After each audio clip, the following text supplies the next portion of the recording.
Selamat malam semuanya. Malam. Ya, shalom. Ini hari saya ingin membahas tentang bimbingan pranikah yang sebenarnya bimbingan pranikah ini di sinode itu sudah ada, bukunya juga sudah ada sebenarnya.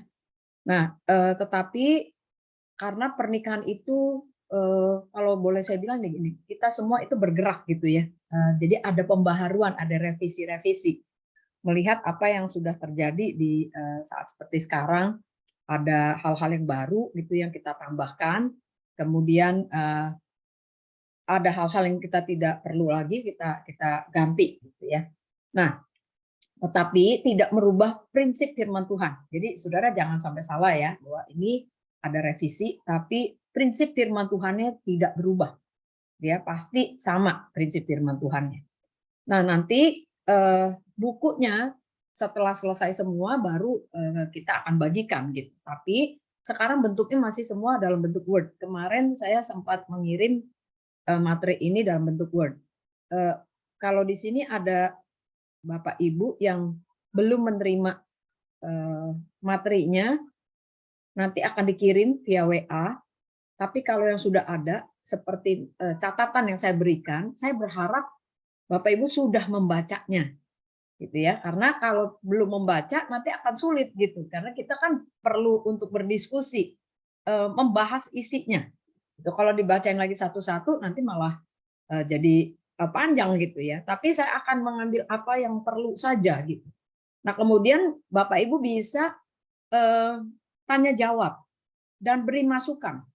Kalau ada hal-hal yang kelihatannya tidak sesuai atau membingungkan, boleh ditanyakan. Ya, nah saya mulai dari sini dulu. Saya akan bagikan, saya coba share screen. Tunggu ya, ini masih ada yang mau ditunggu nggak ya? Soalnya kalau nggak nanti jadi macet.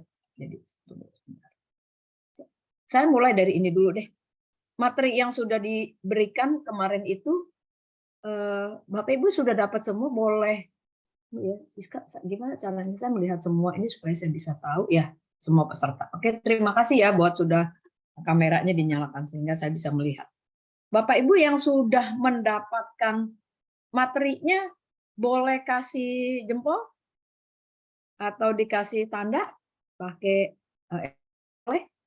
saya kepengen tahu sudah mendapatkannya. Yang sudah dikirim kemarin itu sebenarnya sudah dikirim via WA, tapi yang sudah mendapatkannya. Oke, baru 2, 3, baru 3. Saya sudah kirim di 4, grup 5, Gembala. 6. Jadi seharusnya semua udah terima. Harusnya semua sudah terima ya. Masalahnya sekarang yang sudah terima sudah dibaca belum ya? Jempol beneran, bukan jempol virtual, jadi nggak kelihatan mungkin. Iya, kalau belum dibaca juga agak sulit nih ya membahasnya ya. Udah ya? Oke, saya lihat sudah ada yang wah semangat. Ya, saya akan coba dari ini dulu deh, materi yang kita akan coba bahas ya. Oke. Saya coba dari sini. Ini kelihatan nggak ya? Siska, ini sudah bisa terlihat? Kelihatan, aman. Kelihatan. Wordnya, ya. Ya, saya mulai dari bimbingan pranikah dulu ini. Ya, bimbingan pranikah. Karena topiknya kan hari ini tentang bimbingan pranikah gitu ya. Jadi kalau kita bahas tentang bimbingan pranikah berarti ini adalah bimbingan yang dilakukan sebelum menikah. Ya. Nah, mengapa ini penting? Nanti kita akan belajar. Jadi nanti di dalam buku bimbingan pranikah yang pertama pendahuluannya itu adalah pentingnya bimbingan pranikah. Nah, saya mau membahas dulu ini. Bimbingan pranikah ini kalau menurut saya ini sangat penting. Sangat penting. Ya, jadi kita harus memahami betul bimbingan pranikah ini.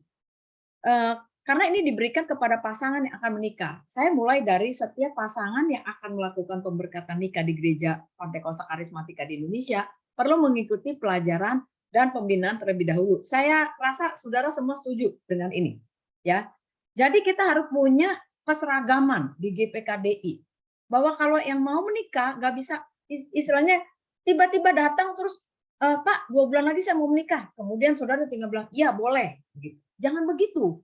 Ya, supaya kita punya keseragaman. Artinya kita sama-sama harus membimbing dulu pasangan yang akan menikah. Paling tidak mengikuti pelajaran-pelajaran yang masih 13 pelajaran ini. Nah, makanya saudara harus mengumumkan kepada gereja lokal, kalian mau menikah itu bulan Desember, saudara mengadakannya bulan Februari misalnya gitu. Jadi keburu ya di awal. Biasanya kita mengadakannya di awal. Sehingga nanti 6 bulan ini kan kalau 13 kali kita biasa selang-seling, nah itu bisa keburu 6 bulan gitu ya. Nah, jadi saudara kalau yang ada yang mau menikah, saudara harus pastikan bahwa mereka ikut bimbingan pranikah. Jadi tidak bisa langsung minta diberkati gitu. Karena sebenarnya tanggung jawabnya kepada gereja, kepada gembala. Kalau sampai terjadi sesuatu ya. Nah, makanya kita perlu bimbing. Bimbingan ini diberikan pada pasangan yang akan menikah sebagai persiapan sebelum membentuk keluarga baru. Karena tidak ada sekolah khusus untuk menjadi suami istri atau menjadi orang tua. Adapun tidak ada sekolah khusus ya. Artinya tidak ada sekolah yang mana tadi ya, kok bisa hilang. Tidak ada sekolah yang khusus untuk membahas tentang pernikahan. Ya, kalau orang sekolah mau sekolah arsitek jadi insinyur tuh ada sekolahnya, ada kuliahnya gitu. Tapi kalau untuk masuk dalam pernikahan tidak ada sekolah yang khusus gitu untuk menjadi suami dan istri atau menjadi orang tua. Makanya kita berikan pelajaran-pelajaran semacam seperti ini ya di gereja. Nah, adapun pelajaran yang akan disampaikan merupakan prinsip dasar pernikahan Kristiani, pengetahuan tentang pernikahan, dan cara membangun hubungan yang sehat. Nanti di bukunya saudara akan melihat ada 3 topik ini. Tujuan bimbingan pranikah ini untuk memperlengkapi pasangan yang akan menikah dengan pengetahuan yang benar tentang pernikahan Kristiani. Mengapa penting bimbingan pranikah itu? Karena yang pertama, pasangan harus tahu bahwa mereka akan menikah itu membangun pernikahan seumur hidup. Jadi tidak bisa berhenti di tengah-tengah istilahnya. Ini seumur hidup. Pada umumnya usia pernikahan akan lebih panjang dibanding dengan usia lajang. Misalkan Anda dipercayakan usia selama 70 tahun dan menikah usia 25 tahun. Maka usia lajang itu 25 tahun dan masa menikah 45 tahun.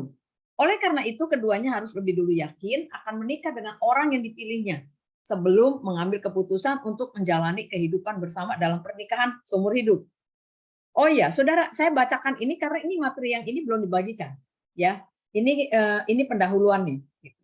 Nah, saudara harus dijelaskan kepada pasangan, membuka pikiran mereka gitu, bahwa mereka ini tadi saya kasih perumpamaan, kalau usia kita 70 tahun, kemudian kita menikah umur 25, berarti kita akan menikah tinggal bersama dengan orang yang akan kita nikahi itu selama 45 tahun. Gitu ya. Jadi itu perbandingannya gitu. Perbandingannya. Jadi pasti masa lajang itu lebih biasanya ya pada umumnya masa lajang itu lebih sedikit. Ya, kita nggak tahu kapan meninggal kan, tapi paling tidak ini perumpamaan seperti ini supaya pasangan tuh memikirkan, iya ya kalau saya mau menikah nanti 45 tahun bertahan nggak dengan orang yang saya pilih ini. Ya. Nah, kemudian pasangan harus menyadari bahwa kehidupan pernikahan yang sesungguhnya adalah setelah melakukan pemberkatan nikah, bukan di acara resepsi pernikahan. Banyak dari pasangan yang mempersiapkan acara resepsi pernikahan atau wedding dengan sangat baik, namun kurang memperhatikan untuk persiapan memasuki kehidupan pernikahan yang sesungguhnya atau marriage dalam bahasa Inggris. Keduanya perlu mengetahui rancangan Tuhan dan atas pernikahan dan memahami cara membangun pernikahan yang kuat. Jadi seringkali kalau dalam bahasa Inggris tuh gampang ada wedding, ada marriage. Gitu. Nah, banyak kali pasangan-pasangan itu serius mempersiapkan wedding bahkan bisa 1 atau 2 tahun sebelumnya mereka sudah mempersiapkan. Semua dipersiapkan sampai hal-hal kecil. Tapi mereka tidak mempersiapkan yang namanya marriage. Yang padahal itu menjadi kehidupan pernikahan yang sesungguhnya. Wedding itu kan cuma hanya beberapa saat saja. Ya, hanya 2 jam atau seharian penuh lah gitu. Tapi setelah itu kan sudah gitu. Tapi pernikahan yang sesungguhnya yang mereka harusnya lebih banyak waktu mempersiapkan ini. Ya, karena orang lihat wedding itu hanya sebentar. Wah, hebat, bagus, mewah. Wah, ini itunya bagus. Tapi setelah itu, siapa yang mau bertanggung jawab dengan pernikahannya kita? Kan diri kita sendiri gitu. Ya, jadi pasangan harus disadarkan akan hal ini. Ini yang highlight maksud saya yang kita harus tekankan. supaya pasangan itu mempersiapkan pernikahan mereka dengan baik. Nah, ini prinsip firman Tuhan, ya. Pernikahan adalah lembaga pertama yang Tuhan ciptakan sendiri dan merupakan rancangan Tuhan sebelum adanya manusia. Namun, manusia diberi kebebasan untuk ikut serta dalam memilih pasangan dan membangun keluarga yang akan dibangunnya. Mengapa dikatakan seperti ini? Saudara, banyak kali orang bilang, ya udah jodoh sih. Nanti ujung-ujungnya kalau terjadi konflik, mereka menyalahkan siapa? Menyalahkan Tuhan kah? Gitu. Sebenarnya dalam hal ini memang Tuhan yang menentukan ini, tapi kita punya andil, kita punya hak bebas. Kita diajak oleh Tuhan untuk memilih pasangan itu. Ya, jadi kalau ada sesuatu hal, saudara, kita diberikan hikmat sama Tuhan untuk memilih pasangan dan membangun keluarga. Ya, jadi ada andil kita. Kalau pada saat keluarga sudah dibentuk, kan itu ada andil si suami dan istri, gitu, yang bertanggung jawab untuk membangun bersama-sama bahtera pernikahan itu. Jadi nggak bisa soal semata-mata menyalahkan Tuhan saja. Ya, itu maksudnya. Nah, lembaga pernikahan akan menjadi sebuah keluarga di mana terdapat banyak gambaran tentang hubungan Allah dengan manusia atau simbol-simbol. Seperti misalnya kasih orang tua kepada anaknya, ada kasih tanpa syarat, ada pengorbanan, pengampunan, keintiman, dan sebagainya. Itu ada di dalam keluarga. Dalam pernikahan, kemudian di dalam yang nantinya akan ada keluarga, karena ada anak-anak. Nah, misi penyelamatan Allah pun dimulai melalui keluarga. Misalnya, melalui keluarga Abraham, Ishak, Yakub, serta keluarga Yusuf dan Maria yang melahirkan Yesus sebagai juru selamat manusia.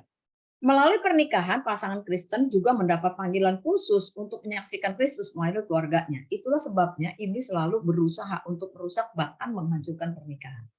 Jadi saudara, ini perlu diingatkan bahwa di dalam pernikahan itu akan ada banyak simbol atau gambaran tentang hubungan antara Allah dengan manusia.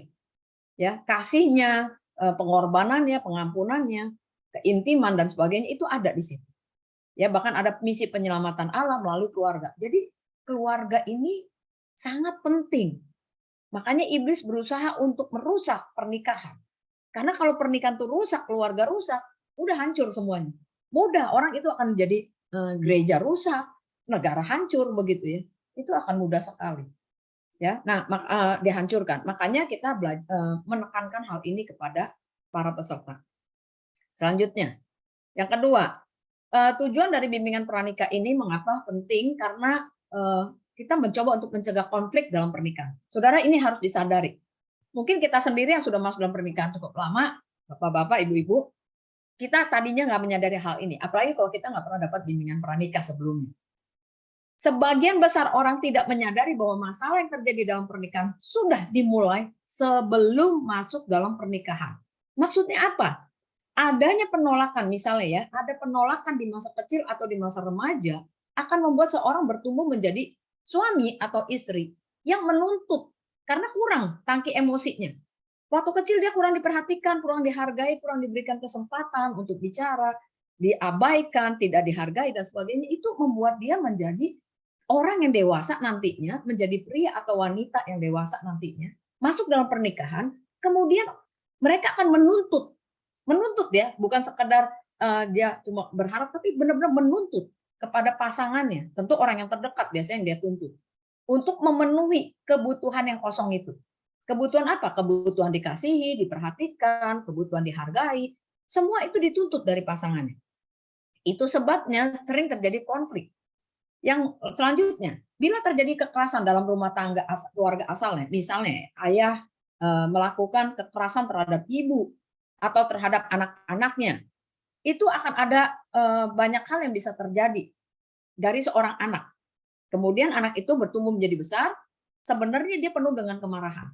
Dia simpan kemarahan itu, dia simpan ketakutan-ketakutan itu. Takut ini bukan cuma sekedar ketakutan yang biasa, tapi takut gagal, takut tidak berhasil gitu ya, takut nanti dia mengecewakan orang. Gambar diri jadi buruk lah pokoknya, gitu ya. Dia nggak rendah diri gitu, dia nggak berani melakukan banyak hal. Kenapa? Takut, ya, takut nanti salah dan sebagainya. Nah itu kalau mereka tidak menyadari ini terlebih dahulu, tidak diperbaiki dulu pada saat sebelum masuk dalam pernikahan, tidak menyadari bahwa ini sebenarnya bisa jadi konflik. Nanti masuk dalam pernikahan, suami atau istri yang dibesarkan dengan cara yang seperti ini, dia bukan hanya bisa melakukan kekerasan lagi kepada anaknya, tapi dia bisa menimbulkan orang jadi orang yang temperamental, misalnya gampang marah-marah, gitu ya. Sedikit-sedikit dia rendah diri, ya, ketakutan dan banyak hal yang timbul gitu dari perilakunya. Nah, kemudian bisa juga bila tidak disadari maka luka emosi, itu yang sebut tadi luka emosi. Ya, dia luka dengan orang tuanya, luka dengan lingkungannya begitu ya. Ada trauma-trauma yang belum sembuh, kan dia menjadi itu akan menyebabkan salah satu konflik dalam pernikahan. Nah, oleh sebab itu kita harus mengajak mereka untuk menemukan hal ini. Ini nanti ada di sesi gambar diri, ya. Nah, kemudian apabila hubungan pranikahnya itu sudah melanggar kekudusan, nah apalagi nih ya kalau sudah melanggar kekudusan, waduh ini akan berakibat runtuhnya tiang kepercayaan suami dan istri. Ini kalau nggak disembuhkan, nggak dipulihkan, tidak ada pertobatan, rumah tangganya pasti akan sangat minim dengan yang namanya kepercayaan. Bahkan bisa-bisa masuk dalam pernikahan mereka satu sama lain sudah tidak percaya, curiga terus, ya ada sedikit-sedikit mereka merasa bahwa ini ada yang nggak benar nih, ada yang nggak beres, terus gitu. Jadi ketidakpercayaan itu hilang. Nah, kemudian pada saat menjalin hubungan selama pranikah, pasangan diajak untuk pada saat menjalin hubungan pranikah ini, pasangan diajak untuk menemukan luka emosi dalam diri sendiri dan memperbaiki sebelum masuk dalam pernikahan. Jadi mereka harus belajar untuk menemukan. Nanti pembina makanya menolong untuk menemukan masalah apa yang terjadi selama ini mungkin belum pernah terungkap. Ya, nah kemudian misalnya ya orang tua itu suka memukul anaknya, melakukan kekerasan, tindak kekerasan, itu pola bisa diikuti. Nah, hal-hal seperti ini kita harus tahu bahwa ada banyak kejadian-kejadian yang merupakan peristiwa-peristiwa yang sudah terjadi, masalahnya ini yang terjadi dalam pernikahan itu, sebenarnya mereka itu sudah terjadi dalam hubungan pranikah, saat pranikah. Misalnya, nah ini satu lagi, ada kekerasan yang dilakukan oleh pasangan, baik secara verbal atau fisik. Misalnya mereka lagi menjalin hubungan yang akan menjadi suami dan istri, mereka tahu nih bahwa entah si suami atau si istri bisa saja melakukan kekerasan di dalam perkataan. Misalnya suka mencaci maki, menghina, merendahkan, kata-katanya kasar dan sebagainya. Bahkan mungkin juga pernah memukul dan sebagainya ya. Ini pasangan harus menyadari, harus kasih tahu ke mereka berapa sering mereka lakukan seperti itu. Nah, kalau iya, atau misalnya ada kebiasaan buruk, ini misalnya, kalau lagi dalam keadaan stres, si pria ini sering mencari rokok misalnya, atau wanita juga bisa begitu. Pelariannya apa? Rokok. Nah, alasannya gini, kalau saya lagi stres, saya butuh rokok. Oke, padahal pasangannya nggak suka dengan hal itu. Nah, kalau mereka lagi dalam menjalin hubungan pranikah ini, kita harus kasih tahu, Anda siap nggak menikah dengan orang yang seperti ini? Yang kalau lagi marah tuh temperamental, marah-marah sampai lempar-lempar barang. Nah, kan belum tentu berubah dalam sekejap. Gitu. Kalau dia bilang, oh iya saya udah tahu. Ya udah tahu cara ngomongnya kasar, suka bentak-bentak dan sebagainya. Udah tahu belum? Udah. Nah, Anda siap nggak menikah dengan orang ini? Yang kita harus berpikir panjang loh. Kamu nggak menikah dengan orang ini hanya 1-2 tahun, tapi bisa saja terjadi seperti tadi 45 tahun. Gitu. Jadi bisa nggak kamu hidup dengan orang seperti ini? Nah kalau nggak harus bagaimana? Harus coba untuk diperbaiki dulu. Makanya hubungan pranikah ini, bimbingan pranikah ini bertujuan untuk menemukan hal-hal yang seperti itu, kemudian ajak peserta untuk berubah, untuk melakukan sesuatu yang lebih baik. Makanya jangan buru-buru dan jangan mepet kalau bimbingan pranikah. Tadi ya jangan 2 bulan mau menikah baru dikasih pelajaran, jangan. Paling tidak 1 tahun sebelumnya. 10 bulan itu udah minimal banget ya. Kalau bisa 1 tahun lebih baik. Jadi bisa masih ada kesempatan untuk melihat adanya perubahan, orang yang mau dibimbing dan sebagainya. Ya. Nah, kemudian yang ketiga tujuan BPN ini untuk mendapatkan pengayoman dalam pernikahan. Ini juga penting dalam menjalani masa pranikah, pasangan perlu diayomi.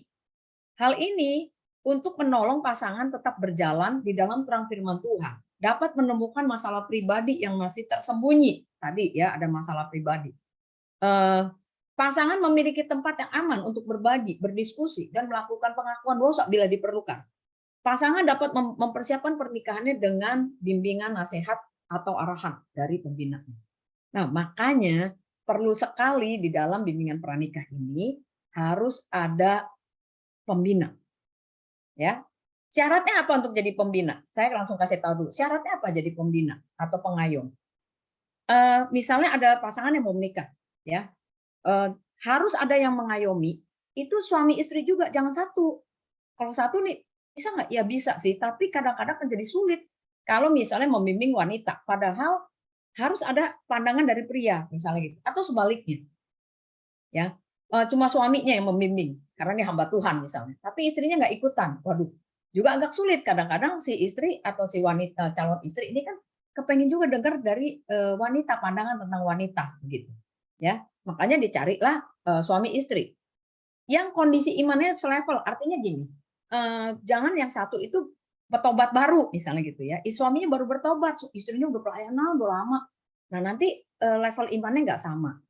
Gitu. Yang kedua, suami istri itu pernikahannya kuat, bukan sempurna ya, bukan sempurna, tapi kuat. Mereka mau bertumbuh bersama, mau belajar lagi dalam hal pernikahan. Nah itu syaratnya untuk si pembina.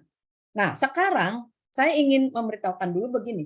Jadi kalau saudara merasa bahwa di gereja saudara belum ada pembina, saudara sendiri sebagai gembala mau membina, boleh. Kan yang menikah masih jarang nih, baru ada 1 atau 2 gitu. Saudara mau membina langsung boleh. Tapi pastikan saudara suami istri membinanya, ya. Sekali-sekali kalau berhalangan boleh nggak? Ya bisa juga. Istrinya nggak membina, suaminya dulu. Bisa. Tapi jangan terus-terusan begitu. Ya, yang lebih baik adalah dua-duanya. Nah, kemudian ini saya lanjutkan dulu. Saya lanjutkan dulu ke sini. Ada 2 keputusan penting yang sangat penting yang harus kita ambil dalam hidup ini. Yaitu yang pertama, keselamatan.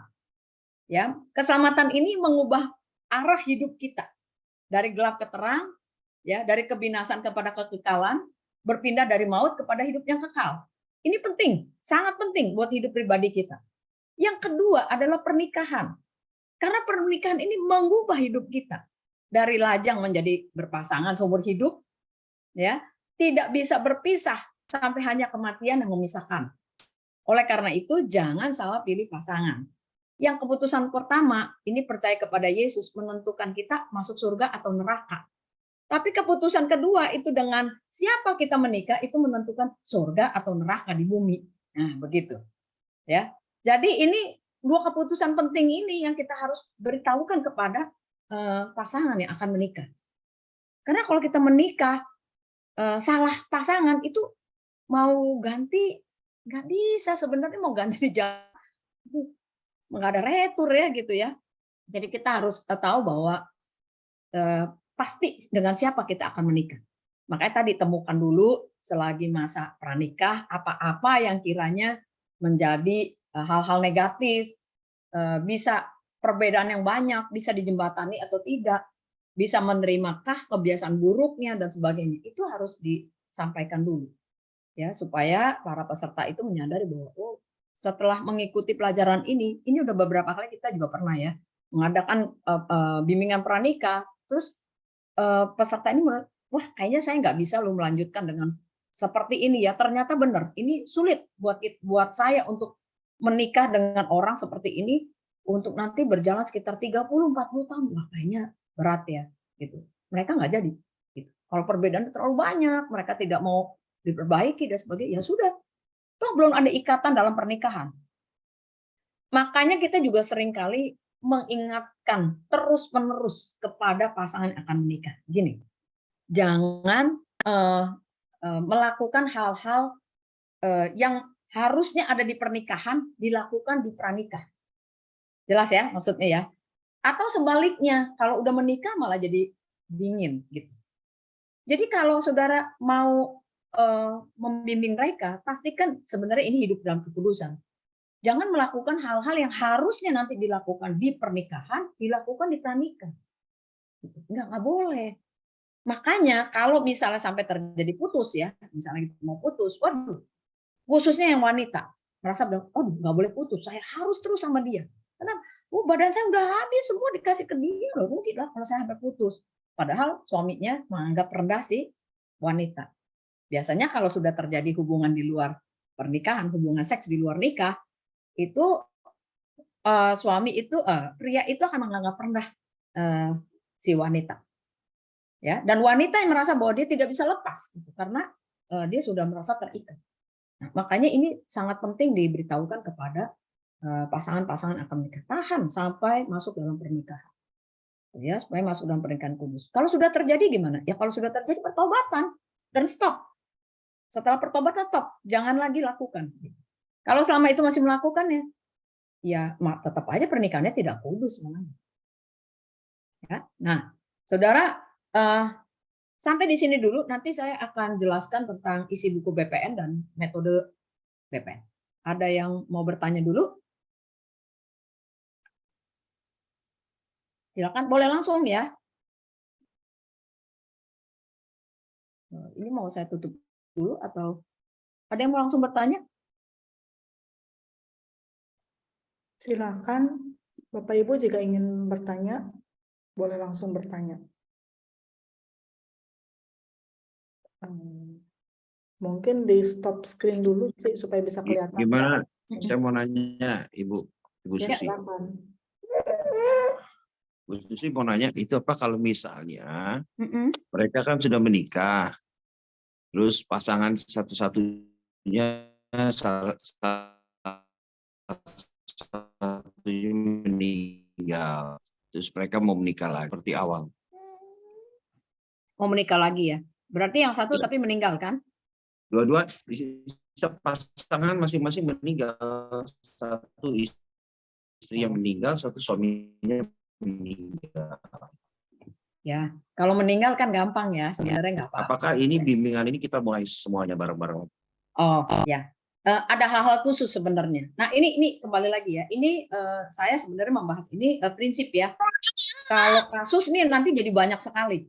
Ya, kalau kasus bisa jadi panjang begitu. Banyak sekali kasusnya gitu ya. Tapi saya membahasnya prinsip dulu ya. Jadi kalau misalnya saudara katakan ini, ya ini aja saya bahas sedikit ya. Kalau sama-sama meninggal mau menikah lagi nggak apa-apa. Itu kan karena meninggal ya. Oke. Tapi ada hal khusus begini, saudara harus memberitahukan kepada pasangan yang akan menikah ini, gini, kan Anda pernah menikah, jadi pasti bisa ada pembanding, gitu. Nah itu yang harus ditekankan, bisa ada pembanding. Nah harus hati-hati gitu, karena nanti tanpa sadar dia bisa membandingkan istri atau suami yang baru dengan yang lama. Karena kan kalau meninggal kan mungkin aja pernikahan tadi baik-baik ya, mesra lah dan sebagainya. Mendapat istri atau suami yang beda nih sekarang. Nah, itu yang perlu diperhatikan dan harus disesuaikan lagi dengan pasangan yang baru memang. Gitu. Nah, itu perlu nggak dikasih bimbingan? Perlu. Jadi tapi saudara lihat kasih mau apa ya, pelajaran-pelajaran ini mau dikasih boleh aja. Kalau apalagi kalau mereka dulunya belum tahu tentang pengetahuan pernikahan itu masih sedikit gitu ya, atau malah mereka nggak dapat BPN misalnya gitu. Wah, nggak apa-apa, kasih aja ini. Saya akan berikan bukunya ya. Nah, saya mau kasih lihat bukunya, buku BPN nih, isi buku BPN. Tapi saudara udah, ya kalau yang ada yang mau tanya dulu silakan. Ya, saya mau tanya. Ya. Tadi kan bahwa ini kita harus BPN ya. Tapi kalau seandainya ada yang bertanya, ini dasar Alkitabnya mana gitu? Tadi kan sudah disinggung. Zaman Abraham, Yakub tuh nggak melakukan juga. Dia ketemu aja begitu dengan Lea. Dia ketemu dengan siapa lagi, malah disodorkan yang satunya. Terus dasar Alkitabnya mana untuk bimbingan? Dan kadang-kadang dalam pernikahan yang sekarang ini beda dengan dulu, nggak dibimbing, malah dulu akur-akur aja. Ini fakta ya. Artinya akur-akur aja, lihat nenek-nenek kita begitu ya. Walaupun pahit dia telan begitu. Tapi sekarang, pasangan sekarang keterbukaan justru malah terjadi keretakan yang sedemikian rupa. Dan bikin ribet gereja akhirnya. Ya, itu gimana tuh untuk mengatasi itu? Jadi pertanyaannya apa nih? Bagaimana untuk Ya, mengatasi dasar konflik-konflik? Alkitabnya gimana? Kenapa mesti harus bimbing begitu kan? Kadang-kadang ada yang bertanya, misalnya, aduh nih gereja nih ribet, udahlah. Apa sih? Ya, udah kan udah cocok begini. Zaman dulu aja ada begitu ya. Nah itu pertanyaannya, kenapa mesti ada bimbingan? Terus Eh, kedua, zaman sekarang ini lebih ribet dengan adanya keterbukaan, dengan adanya bimbingan, bukannya malah setelah dibimbing ikut itu, bukannya akur-akur, 1 tahun 2 tahun dia retak.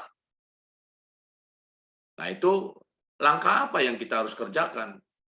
Tadi sudah ada sebagai pembina dan seterusnya. Apakah cuma hanya kita membina pada saat mau BPN saja, atau memang ada hal-hal yang lain begitu yang harus kita lakukan?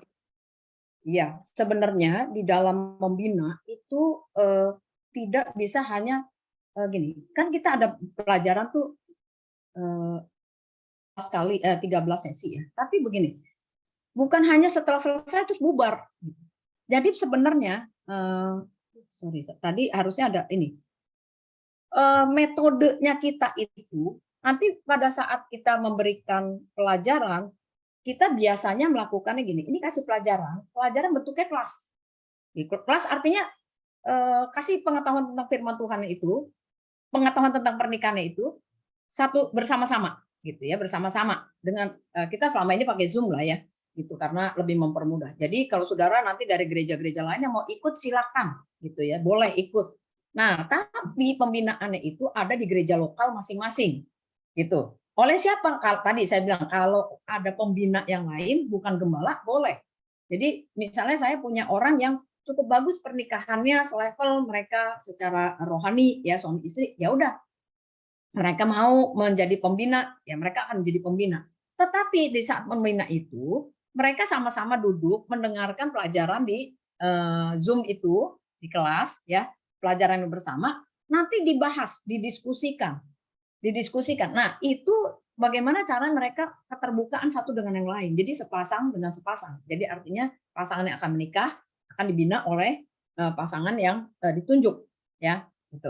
Nah, nanti mereka yang akan membinanya itu diikutin istilahnya, gitu, diikuti terus sampai beberapa bulan. Jadi setelah kelas selesai gimana? Ya terus ada kan jalinan secara emosionalnya ada, sehingga mereka punya tempat untuk berbagi, tempat untuk curhat misalnya, atau pengakuan dosa. Terus boleh ditanya setiap minggu ini bagaimana kabarnya, ada kesulitan apa begitu dan sebagainya. Kalau perlu dibimbing dalam hal weddingnya juga boleh, gitu. Malah itu bagus. Tapi yang pasti mereka punya tempat gitu, kayak kakak pembina gitu ya. Nah, itu metode dari bimbingan pranikah. Tapi kalau Pak Edi tanya dasarnya apa? Ya sebenarnya di dalam hidup ini kan butuh pengayoman ya. Semua orang harus ada pengayoman gitu.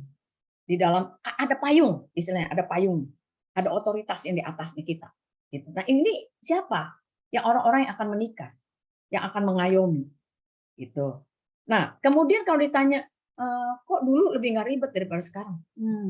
Dulu bukan nggak ribet sih. Dulu banyak diem. Coba deh ditanya deh. Kalau menurut saya gini nih ya, contoh aja ya. Kita lihat orang-orang tua. Saya melihat langsung sih beberapa orang tua yang hidupnya mereka punya anak 8 misalnya gitu. Kelihatan baik-baik aja. Iya, kelihatan baik-baik aja karena apa yang mau diributin katanya ya, apalagi kalau udah tua. Tapi pada saat tua, mereka berpisah tuh satu sama lain. Si bapaknya ikut anak yang kedua, si mamanya ikut anak yang kelima gitu. Nanti tuker-tukeran. Ya, kalau bapaknya ke sini. Apa? Jangan ketemu deh, kalau ketemu mah pasti ribut. Jadi sebenarnya mereka ada keributan, ada konflik, tapi tidak pernah diselesaikan dengan baik. Dan kalau menurut saya, kalau pernikahan seperti itu pernikahan tuh dingin sekali. Tidak ada kepuasan di dalam pernikahan sebenarnya. Dan mereka tidak mencapai tujuan pernikahan. Nah, nanti di sesi-sesi itu ada dasar firman Tuhannya. Yang penting sekali sebenarnya mereka harus tahu tentang tujuan pernikahan. Gitu. Karena banyak sekali orang yang ternyata tidak mengerti. Gitu bahwa oh ternyata tujuan pernikahan tuh ini ya gitu. Nah, itu. Kalau kita merasa bahwa dulu baik-baik saja gitu, kok sekarang malah jadi ribet. Apalagi ya kenapa jadi ribet? Kalau saya pengaruhnya juga banyak kok sekarang. Ini maaf ya kalau kita lihat di sosmed ya, mereka merasa bahwa ganti pasangan itu biasa-biasa aja. nggak apa-apa, gonta-ganti. Bahkan mereka ada yang biseksual misalnya, menikah dengan sesama jenis, gitu. Dia bisa menikah dengan istri pasangan ini kan wanita misalnya, ini si pria dengan wanita, tapi di belakangnya dia suka lagi dengan yang sesama jenis. Dan itu kan banyak sekali sekarang. Kenapa? Ya kalau bilang jadi ribet, ya memang jadi ribet. Gitu. Karena aliran sesat itu udah banyak sekali masuk sekarang. Nggak kayak dulu, susah dapat info-info. Sekarang info gampang didapat. Makanya kita lebih sangat hati-hati kepada anak-anak yang akan menikah sekarang. Ya, gini, saya kenapa senang dengan pasangan-pasangan muda yang akan jadi pembina sebenarnya. Nah, saya punya tim sekarang malah muda-muda. Di bawah saya ada Emi, ada Ruth, ada Mailena. Kalau saudara yang kenal, ya Mailena dari Taman Surya, Ruth itu dari Gajah Mada. Mereka ini usianya muda-muda, gitu. Dan saya senang. Kenapa? Saya bilang gini, nanti kalian harus meneruskan ini. Ya, kenapa? Karena buat saya metodenya bukan metode, contoh-contohnya itu udah gak relevan sama anak-anak muda sekarang. Saya bisa bilang begini, dulu saya hampir putus sama suami saya gara-gara nggak punya handphone, gitu. Cuma gara-gara janji di ujung sampai di ujung salah marah-marahan sampai marah keras, kemudian udah mau putus gara-gara itu. Mereka bisa ketawa, iya nggak punya handphone zaman dulu. Sekarang mah bukan begitu. Sekarang problemnya lain lagi, gitu. Nah makanya saya bilang cari pembina yang usia lebih muda supaya relevan. Tapi kalau menurut saya gini, nggak usah dipaksakan ya. Kalau nggak ada gini, ya nggak apa-apa. Boleh-boleh aja dengan pembina, dengan gembalanya langsung boleh. Gitu. Tapi kita harus mengikuti yang kejadian-kejadian yang seperti sekarang juga. Apa sih yang membuat mereka menjadi berpikiran seperti itu misalnya? Coba mengerti pikiran mereka saat sekarang. Pasangan-pasangan yang akan menikah ini. Gitu. Begitu Pak Edi, kira-kira cukup terjawab?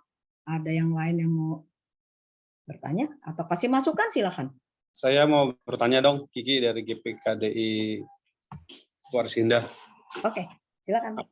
Ya, kalau di satu pernikahan sudah berusia di usia pernikahan mereka di atas 5 tahun, lalu kedua pasangan tersebut sudah tidak saling ada percaya. Yang suami curiga kepada si istri, sudah nggak percaya lagi, dan si istri juga sudah tidak percaya lagi kepada si suami. Lalu kita sebagai pasangan muda, tadi kan dibilang sebagai contohnya jadi pembimbing mereka ya. Apa yang harus kita lakukan tuh Bu? Itu aja sih pertanyaan saya. Terima kasih. Karena kan kadang kita yang lebih muda itu kan usia pernikahan kita taruhlah di bawah usia pernikahan mereka. Mereka mungkin usianya sudah mungkin 7 atau 10 tahun, lalu usia pernikahan kita sebagai pembimbing baru ya sekitar 3 sampai 4 tahun. Nah, itu apa yang harus kita lakukan, Bu? Ya. Terima kasih. Wah, ini kasus lagi ya. Kasus ya. Berarti kalau kasus banyak ini ya. Gitu. Tapi sebenarnya gini, kan setiap orang bukan hanya jumlah angkanya ya gitu atau tahunnya gitu. Dia banyak ya. Kalau banyak berarti biasanya lebih udah banyak pengalaman, lebih bagus pernikahan. Enggak juga. Kenapa? Nah, kita harus menyadari gini, barangkali ya, saya nggak tahu kasus ini kan, karena saya nggak tahu, nggak mengikuti. Barangkali kita tidak punya pengetahuan tentang pernikahan, gitu loh. Jadi kita banyak salah waktu masuk dalam pernikahan. Kita ikutin aja apa yang orang tua lakukan. Kita melihat orang tua kita misalnya atau orang kanan kiri kita gitu ya. Kita ikutin aja. Tapi kita sebenarnya harus diperlengkapi dengan pengetahuan tentang pernikahan. Jadi bukannya merasa bahwa ini saya udah hamba Tuhan, saya udah tahu semuanya. Nggak bisa begitu. Jadi kalau saudara lebih muda usia pernikahannya, tapi saudara punya pengetahuan tentang pernikahan, dibagikan saja. Gitu ya. Nah, saya kasih contoh juga gini ya. Jadi suami saya kan hamba Tuhan dan anak hamba Tuhan begitu. Jadi waktu kita mau menikah dulu, papa mertua saya bilang gini, udahlah kamu kan udah hamba Tuhan gitu kan. Bahkan saya ini guru sekolah minggu aktif dan pelayanan ikut banget dari semuanya sekolah minggu dan sebagainya. Udahlah kamu pasti udah ngerti semuanya, udahlah mau menikah aja. Masuk dalam pernikahan tidak semudah itu. Bahkan bonyok-bonyok istilah hancur-hancuran gitu. Kenapa? Hal-hal sepele bisa menjadi konflik yang besar. Gitu. Nah, setelah saya mengerti, belakang saya pikir, oh iya, kita tahu tentang firman Tuhan, tapi kan itu prinsip firman Tuhan. Aplikasinya bagaimana? Sulit. Karena kan nggak ditulis satu-satu dalam firman Tuhan. Nah, itulah perlunya bijaksana gitu. Artinya kita perlu hikmat belajar. Sehingga kita diisi lagi dengan pengetahuan tentang pernikahan itu. Barulah kita mengerti bahwa kita ini dua orang yang berbeda. Saling melengkapinya seperti apa, caranya bagaimana. Ternyata tujuan pernikahan juga saya nggak pernah tahu gitu. Kita sama-sama nggak tahu kok. Ternyata pernikahan itu punya tujuan ya. Gitu, nggak ngerti. Kemudian apa itu keintiman dari masalah seksual, masalah keuangan dalam keluarga, dari kepercayaan, tanggung jawab, nggak ngerti semua. Ada di Alkitab prinsipnya, tapi tidak diurai, begitu kan? Nah, oleh karena itu kita belajar. Nah, itulah pentingnya sebenarnya pengetahuan tentang pernikahan itu. Yang kalau menurut saya tidak ada sekolah khususnya itu. Ya, kalau ada sekolah khusus enak, kita belajar aja. S1, S2, oh pinter udah. Ini nggak ada. Jadi makanya kita perlu belajar. Kalau menurut saya bimbingan pranikah ini juga secuil sebenarnya. Sedikit. Itu cuma kayak bekal buat mereka mempersiapkan masuk di dalam pernikahan. Tapi paling tidak mereka tuh ada dapat pengetahuan pernikahan itu, mereka bisa mengaplikasikannya gitu. Sedikit demi sedikit. Nah, sehingga mereka waktu masuk dalam pernikahan, mereka udah tahu bahwa oh ini kalau konflik cara menyelesaikannya seperti ini. Ada komunikasi yang bagus loh sebenarnya yang kita bisa lakukan. Oh, kalau ada konflik nggak apa-apa, justru ini tujuannya untuk menyatukan kita, misalnya. Sehingga itu membuat meredakan konflik dan sangat mudah menyelesaikannya, gitu. Ya, nah itulah mengapa kita mengadakan bimbingan pranikah ini. Dan sebenarnya materi-materi ini bisa dipakai juga kalau saudara misalnya ada orang-orang yang mau ikut belajar tentang pernikahan, itu bisa dipakai, masih bisa dipakai ini. Ya, jadi kalau yang tadi saudara nggak apa-apa, apalagi kalau saudara Kiki gembala bukannya? Kalau gembala nggak apa-apa, panggil aja, dikasih pengetahuan tentang pernikahan. Bukan, saya cuma aktivis di gereja aja. Oh, jemaat ya. Ya kalau mau jadi pembina begitu kan, atau menolong mereka, bisa aja suruh mereka sharing dulu apa masalahnya, kemudian bisa ditanya juga gitu, apa yang menjadi problem yang terbesar. Nah, memang nggak bisa instan ya. Dan harus perlu orang yang mengalami itu perlu kerendahan hati. Mau berubah nggak? Percuma soalnya kalau nggak biasanya konflik dalam pernikahan itu terjadi. Kalau udah mereka udah tegang, nggak jarang sekali bilang gini, saya yang salah. Pasti dia yang salah, dia yang ini, dia yang itu, dia semua. Gitu. Ditanya sayanya kapan? Ya nggak tahu nanti. Gitu. Jadi merasa bahwa selalu saya benar, dia yang salah. Nah, itu konflik yang seringkali jadi sulit dalam pernikahan. Nah, kalau saudara belajar tentang pernikahan begini, nanti saudara akan menemukan, oh iya ternyata ini bukan soal siapa salah siapa benar. Menyelesaikan masalahnya bukan saya harus menang dia kalah, bukan. Gitu. Tapi ada miskomunikasi misalnya. Ini cuma salah paham. Itu langsung bisa, oh iya salah paham kita dalam hal ini. Udah selesai. Ya. Nah, kira-kira itu jawaban saya. Ya, terima kasih Bu Susi. Kita stop dulu karena ada yang sudah resen dari tadi, tangannya udah pegel nih kayaknya. Pak Yohanes dan Bu Mami, silakan. Ya, terima kasih Ibu Susi. Ya. Yang pertama, salam kenal Ibu Susi. Ya. Kami dari Bogor. Jadi tadi saya menunggu profil Ibu Susi di depan karena kita tidak kenal dan belum berkenalan. Saya ingin tahu profil Ibu Susi, latar belakang Ibu Susi. Yang kedua, apakah Ibu Susi pernah mengalami kalau pendetanya yang bermasalah atau gembalanya yang bermasalah dalam sebuah pernikahan? Karena kalau saya lihat dari awal tadi Ibu Susi menjelaskan ini gembala membimbing pranikah. Nah, sekarang konteksnya kalau dia gembala yang bermasalah, pendetanya yang bermasalah. Apakah Ibu Susi pernah mengalami hal itu? Dan kalau yang ketiga, kalau jemaat kita bimbing, itu kan antara gembala dengan jemaat. Tapi kalau gembalanya, pendetanya, kalau ini kan kita bicara sinode. Nah ini saya kira harus dipikirkan. Karena pernikahan yang bermasalah bukan hanya dihadapi oleh jemaat, tetapi pendeta gembala juga bisa mengalami. Nah, apakah Sinode GPKDI punya cara untuk mengatasi permasalahan di dalam rumah tangga gembala atau pendeta? Itu saja, Bu. Terima kasih, Tuhan berkati. Ya, terima kasih Pak. Bu Siska, ternyata ada yang belum kenal loh dengan saya. Iya, mohon maaf. Tadi saya sempat nanya, ini kayaknya orang lama semua, apakah masih perlu kasih CV-nya segala. Oke, aku share ya. Kebetulan ada yang Ya. lama. Saya share, semoga kelihatan. Ya, apakah bisa dilihat? Ibu Susi ini gembala dan dia juga konselor. Anaknya 3 dan sudah menjadi grandma. Dari cucunya berapa sekarang? 3. 4. Oh, 4. Oke. Nah, beliau lahir tanggal 22 Mei tahun 64. Jadi udah cukup makan asam garam banyak lah gitu ya. Nah, moto hidupnya menolong jiwa-jiwa. Dia juga lulusan dari STT Jeffrey, Master of Art jurusan konseling. Jadi emang beliau Bu Susi ini spesialis konseling, sudah sekolah khusus konseling. Kemudian S1-nya jurusan pendidikan di Atmajaya.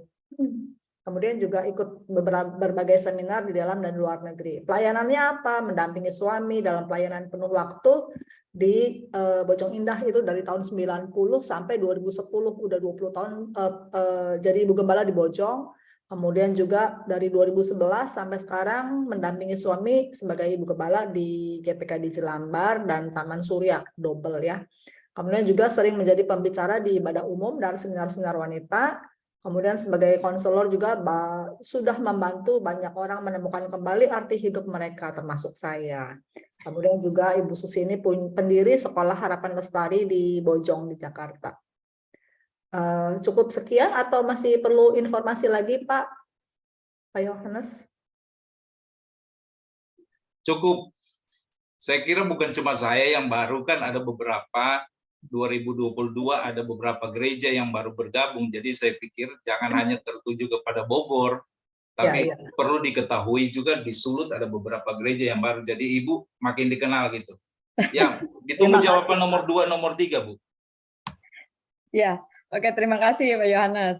Ya, nah Bapak Ibu, ini kan tadi pertanyaannya bagaimana kalau gembalanya yang bermasalah ya. Nah, ini kan, aduh, kalau menurut saya mungkin banyak juga begitu, tapi terselubung begitu ya. Karena kan kalau gembala selalu harus tampil prima gitu. Semua harus kelihatannya baik-baik saja. Gitu. Tidak dimungkiri, saya juga dulu mengalami seperti itu. Kami ya, saya dan suami saya. Artinya ya itu tadi, karena tidak punya pengetahuan tentang pernikahan, kami tidak punya tempat untuk mengadu. Artinya kalau ada masalah nih, saya ceritanya ke siapa gitu. Siapa, kan nggak mungkin ke jemaat. Betul ya Pak ya, gitu ya. Nggak mungkin ke jemaat, nggak mungkin. Jadi terus saya mesti ngomong sama siapa? Rekan-rekan bisa mengerti nggak? Dan biasanya kita malu gitu. Aduh, masa sih gitu. Gembala mengalami hal seperti ini nggak bisa menyelesaikannya, begitu dan sebagainya lah gitu. Nah, sehingga menjadi bingung lah, artinya ini gimana ya gitu harus menyelesaikannya. Nah, kalau menurut saya kalau gembala bermasalah, yang pertama mungkin bisa cari rekan sesama gembala yang bisa mengerti dan dipercaya. Saudara bisa sharing, mungkin nanti bisa ada jalan keluarnya gitu ya. Atau kedua, saudara bisa konseling gitu ya. Misalnya saudara konseling di tempat konseling Kristen tentunya ya. Lembaga Kristen boleh gitu, atau kepada teman-teman yang ada di sinode ini gitu. Terserah saudara mau kepada siapa, tapi yang pasti saudara harus belajar berani untuk mengungkapkan bahwa saya sedang bermasalah dan mencari pertolongan kalau saudara merasa perlu ditolong. Jadi saya mengatakan ini bukan kepada Pak Yohanes saja, tapi kepada semua tentunya ya. Seperti Bapak tadi bilang, banyak gereja-gereja lain juga yang mungkin membutuhkan. Ya, jangan malu untuk minta tolong kalau memang merasa bahwa pernikahannya sudah perlu ditolong.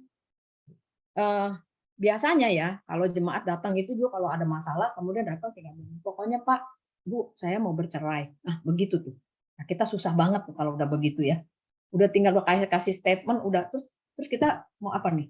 Mau bilang enggak bisa Pak, pokoknya saya udah harus mau bercerai. Ya, Udah susah dong.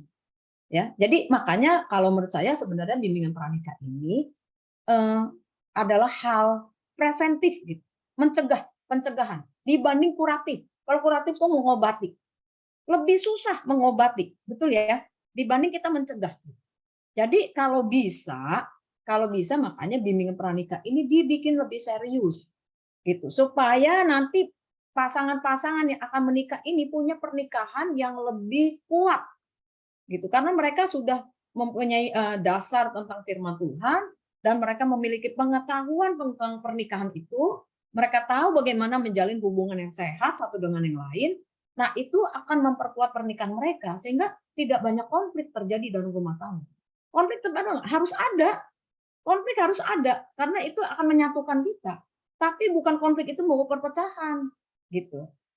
Makanya bimbingan pranikah ini kenapa tadi saya bilang itu serius, penting supaya anak-anak nanti yang akan menikah, pasangan-pasangan yang akan menikah, pasangan muda yang akan menikah ini, mereka bisa mempersiapkan dan mencegah terjadinya hal-hal yang buruk, gitu. Jadi jangan sampai seperti orang-orang yang sudah usianya berapa tuh, 10 tahun menikah, ya bahkan ada yang 30 tahun menikah bilang saya mau bercerai, kan ada kan, banyak kan, gitu.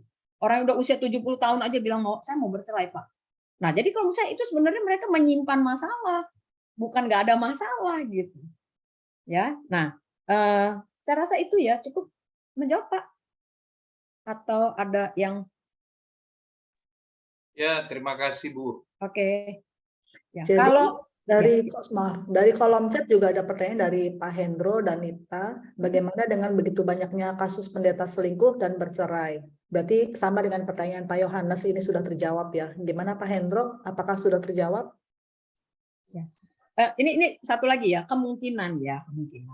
Ini para pendeta juga istilahnya ya termasuk seperti kami ya. Artinya saya dengan suami saya kan dulu tidak ditekankan soal bimbingan pranikah. Bahkan nggak ada loh gitu.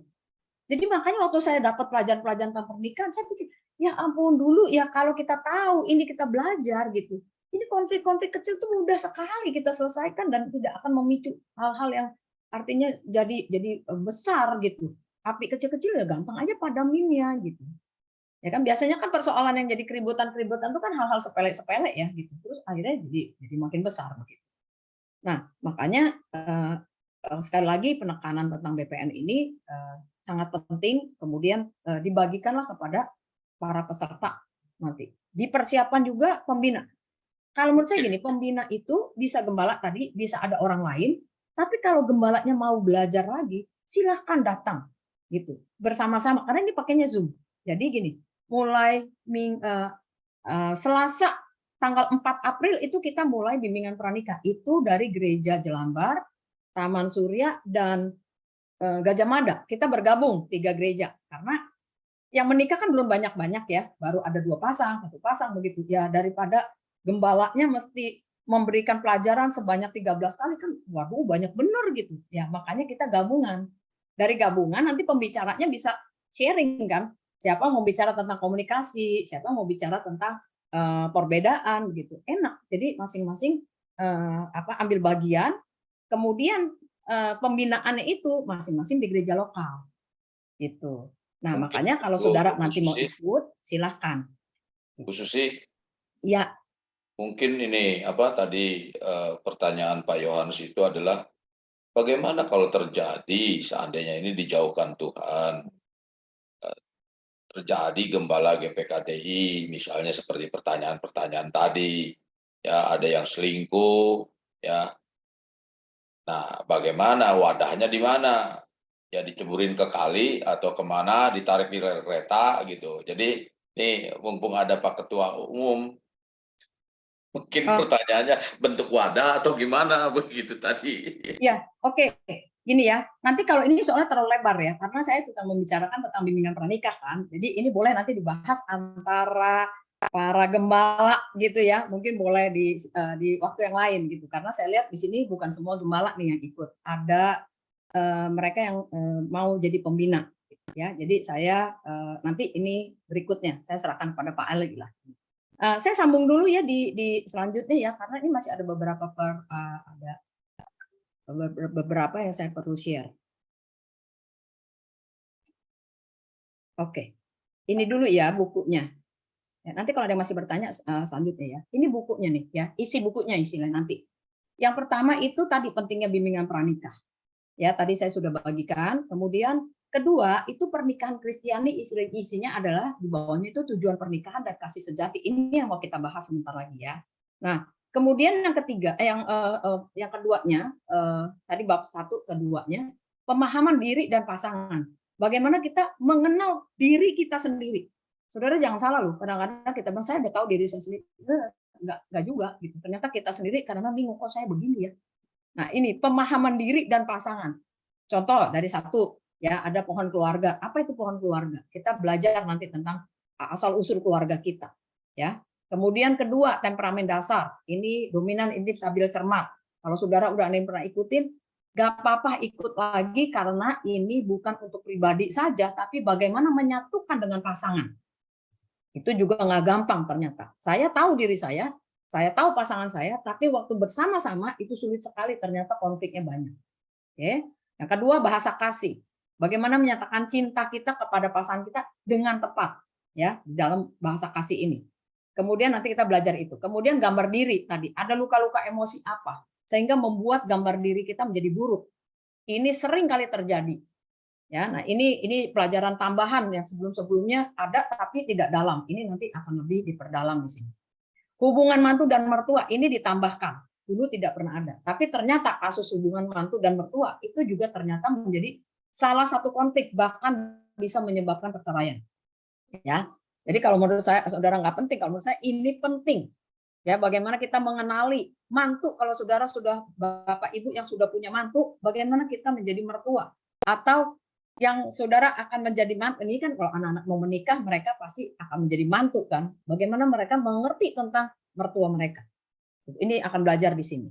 Nah, kemudian pernikahan yang kuat itu ada 5 pelajaran. Pernikahan yang kuat itu salah satunya yang memperkuat itu adalah komunikasi yang efektif. Ini kalau menurut saya kayak perekat gitu. Perekat di dalam rumah tangga yang udah retak-retak mau direkat, gimana caranya berkomunikasi. Tapi harus efektif. Bukan sekedar ngomong. Jadi kita belajar nanti di situ bagaimana kita bisa berkomunikasi dengan baik suami dan istri. Ada tekniknya, ada caranya, ya. Kemudian peran dan tanggung jawab di dalam rumah tangga sebagai suami, sebagai istri. Bukan sekedar cari duit suami, ya, bukan sekedar urusin rumah tangga buat istri, bukan. Tapi ada peran dan tanggung jawabnya, nanti kita akan pelajari juga di sini. Kemudian ada saling menghargai dan percaya. Tadi harus ada tiang kepercayaan, harus ada saling menghargai satu dengan yang lain. Kalau ini retak-retak di sini, ini retak satu, ini retak-retak, wah udah tiangnya itu tinggal istilah rumah tangga itu tinggal disenggolin hancur semua. Jadi saya membayangkan misalnya rumah itu ada tiang-tiangnya. Nah, inilah tiang-tiangnya, ya. Nah, kemudian keuangan keluarga. Ini sangat penting. Jadi kalau saudara punya keuangan secara pribadi dulu sebelum menikah, ini saya bicara kepada orang yang mau menikah ya misalnya. Punya keuangan pribadi sebelum menikah dan bagus bisa mengaturnya. Sekarang kita harus bagaimana caranya mengatur keuangan itu menjadi keuangan bersama. Nah, ini ada caranya juga. Bagaimana caranya supaya sama-sama punya mengatur dengan baik sehingga punya keuangan yang merdeka, gitu ya, di dalam rumah tangga. Nah, seksualitas ini yang jarang sekali dibahas di dalam gereja. Ya tentu kalau di ibadah umum nggak mungkin kan membahas tentang seksualitas gitu. Nah, ini sangat bagus. Kita harus ajarkan kepada mereka, bukan caranya mereka berhubungan, bukan. Tapi prinsip firman Tuhan. Hubungan intim antara Allah dengan manusia, gereja Tuhan dengan gerejanya, dan keintiman itu hanya bisa terjadi dalam hubungan suami istri. Itu makanya ada keintiman yang paling erat itu terjadi di dalam pernikahan. Ya, gambaran yang lain yang lain bisa Allah sebagai bapak dan anak intim, tapi mempelai Kristus sebagai suami istri itu yang paling intim. Gitu. Nah makanya kita belajar nanti di sini tentang seksualitas. Nah, yang bab 4 ini menyusul, ini bisa nanti. Jadi makanya saya bilang ini 13 yang di atas ini. 12 ya. Nah, 13 sampai ini. Pendidikan bimbingan pranikah. 1 2 3 4 nah ini 5. Ya. Yang 3 ini menyusul. Ya. Kenapa? Karena mereka akan menjadi orang tua. Mereka akan kita berikan tambahan tentang bagaimana caranya suami itu menerima istrinya, memperlakukan istrinya saat mengandung, gitu ya. Nah, kemudian bagaimana seorang ibu muda yang baru melahirkan dan harus melewati masa nifas. Oh, ini banyak anak ibu-ibu muda yang kalau menurut saya gini, kita pernah bahas ibu-ibu yang sudah old fashion, yang udah tua-tua. Kan anak muda sekarang kayaknya lembek-lembek amat ya, susah bener ya. Ada takut baby blues lah, nggak siap lah, ntar takut inilah, itulah, gitu. Ada stres sebagainya. Kita enggak ya dulu-dulu. Iya Bu, jangan samain yang dulu-dulu. Anak-anak sekarang itu kembali lagi tadi saya bilang mereka dapat dari mana infonya, gitu ya. Terlalu gampang mereka dapat info hal-hal yang negatif. Jadi kita harus kasih tahu yang benar. Harus bagaimana mempersiapkan diri. Kalau saudara harus melahirkan secara normal atau mau sesar, pada saat masa nifas harus seperti apa, bayi itu nangis bagaimana, harus dikasih tahu. Ya, cara menyusui dan sebagainya. Ini penting buat ibu-ibu muda. Nah, kemudian anak dalam keluarga ini parenting sebenarnya, tapi ini untuk anak yang 3 tahun ke bawah. Ya, untuk yang benar-benar masih kecil supaya orang tua dipersiapkan. Bentuknya nanti ini bisa bentuk seminar. Ya, yang ini bisa bentuk seminar, ini juga bisa bentuk seminar. Yang sukacita mengandung, bisa dipanggil pada saat mereka sudah menikah 1-2 tahun, mereka dipersiapkan lagi sambil mereka mengingat lagi pelajaran-pelajaran sebelumnya. Gitu ya. Nah, itu buku isi dari buku ini. Mau ada pertanyaan dulu sekitar buku ini dulu ya. Karena waktunya berjalan terus. Ada? Iya, Pertanyaan? grup dari kolom chat mungkin ada yang tanya, Ya, silakan. Susi, bagaimana kalau nikahnya belum diberkati, terus cerai, lalu kawin lagi apa boleh? Dari Pak Alsen Yusuf, Mary. Tunggu tuh, menikahnya belum diberkati. Ya. Terus Kemudian bercerai. Nah, setelah bercerai mau nikah lagi boleh nggak? Kalau menikah belum diberkati ya belum resmi lah sebenarnya. Kalau menurut saya kalau menikah belum diberkati itu berarti sama aja, maaf ya, kumpul kebo ya, gitu. Gitu. Hidup bersama ya kan, gitu. Kan belum diberkati. Ya, tapi sudah hidup bersama. Dan mungkin juga ya ini kembali lagi ini kasus ya. Jadi harus dicek dulu apakah pada saat itu mereka belum percaya Tuhan atau mereka yang disebut menikah gitu. Ya, harus dijelaskan dulu begitu. Sinyal. Khusus. Ya, silakan. Ada yang mau bertanya tadi? Andri mau bertanya? Susi. Iya. Silakan Pak. Silakan Pak. Susi. Terima kasih, Bu Susi. Saya Andri dari Bandung. Iya, silakan. Saya ini rada salah paham pada waktu membaca pengumuman dari Sinode tentang acara ini. Saya kira acara ini itu tentang sosialisasi bimbingan pranikah, bukan tentang isinya bagaimana membimbing pranikah. Itu dua hal yang berbeda. Jadi yang satu saya pikir ini hanya sosialisasi tentang pedoman atau buku bimbingan pranikah. Lalu kita suruh baca dulu dan mungkin ada komentar, ada tambahan, ada pertanyaan. Jadi bukan tentang bagaimana membimbing pranikah. Sebab kalau tentang bagaimana membimbing pranikah muncul kasus-kasus seperti tadi Bu Susi hadapi. Itu kasus-kasus memang bisa meluas dan bisa banyak sekali. Saya sendiri juga punya banyak pertanyaan tentang kasus yang nanti mau ditanyakan pada waktunya. Tapi yang sekarang ini yang saya mau tanya adalah menyambung dengan pertanyaan Pak Edi tadi. Apa dasar firman Tuhan dari bimbingan pranikah? Pertanyaan seperti ini saya sering terima pertanyaan seperti ini dari jemaat ataupun mereka yang mau menikah. Dan memang tidak ada di Alkitab tentang mengharuskan bimbingan pranikah, baik oleh ajaran Tuhan Yesus maupun ajaran Paulus. Jadi kalau kita perjanjian baru kan pedomannya dua, ajaran Tuhan Yesus dan ajaran Paulus. Dua-dua tidak ada yang mengarah kepada bimbingan pranikah. Jadi bimbingan pranikah ini sepenuhnya adalah tindakan dari sinode. Jadi kalau saya menjawab pertanyaan seperti itu, saya menjawabnya begini kepada jemaat ataupun kepada yang mau menikah. Saya bilang ini adalah aturan yang harus kita ikuti dari sinode. Lalu baru saya jelaskan tentang isinya. isinya sangat menguntungkan bagi pasangan yang akan menikah, dan seterusnya. Sebetulnya ini kerjaan tambahan buat gembala untuk membimbing pranikah, tapi isinya sangat baik bagi mereka yang akan menikah. Tapi kalau ditanya dasar Alkitabnya, dasar firman Tuhannya, tidak ada, saya bilang. Tapi ini adalah aturan sinode yang harus kita ikuti karena kita berada di dalam sinode ini. Mungkin kalau sinode lain yang tidak harus bimbingan pranikah, ya tidak usah ada gitu. Nah itu, jadi hubungan dengan pertanyaan Pak Edi tadi begitu. Lalu pertanyaan saya adalah, bolehkah kalau bimbingan pranikah nanti yang bukunya akan keluar dan sudah mendapat masukan, revisi, dan sebagainya dari kami-kami yang hamba-hamba Tuhan, gembala-gembala, bolehkah itu kita jadikan sebagai pedoman dasar?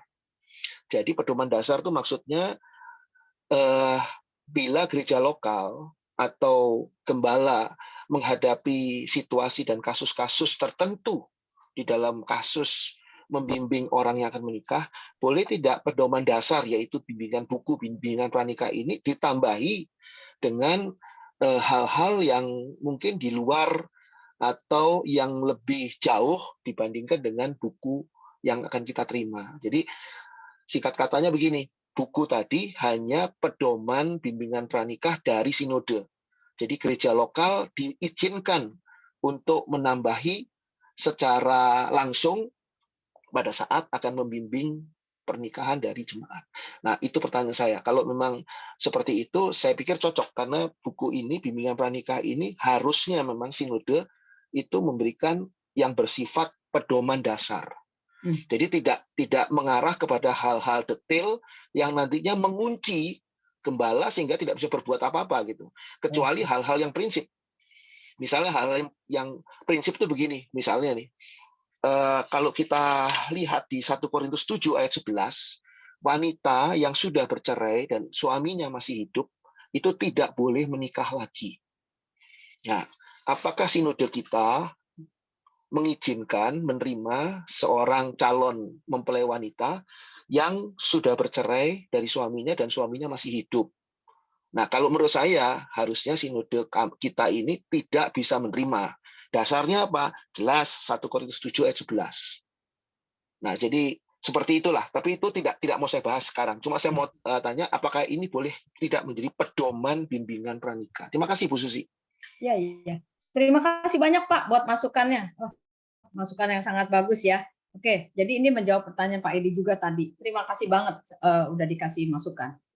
Ini akan saya catat, kemudian nanti akan saya bicarakan dengan Pak tim ya, di Pak Ketua dan sebagainya untuk peraturan-peraturan dan sebagainya ya. Nah, tetapi sekarang saya mau membahas dulu tentang isinya karena waktunya berjalan terus ya. Kita lihat dulu dari isi yang pertama. Karena gini, saya tidak membahas masalah dulu ya.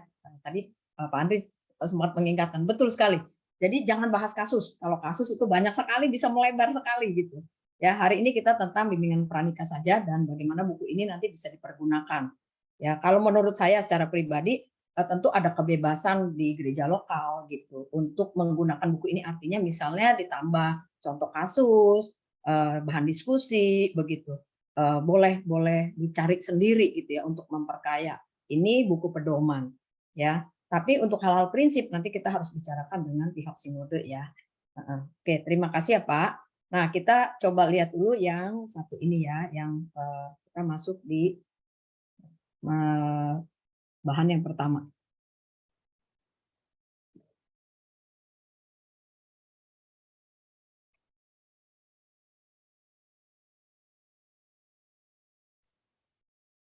Ini. Oke, ini tujuan pernikahan. Nah, ini saya berharap semua udah baca sih ya. Jadi di awal pelajaran pertama ini, saudara harus memberitahukan dulu kepada peserta.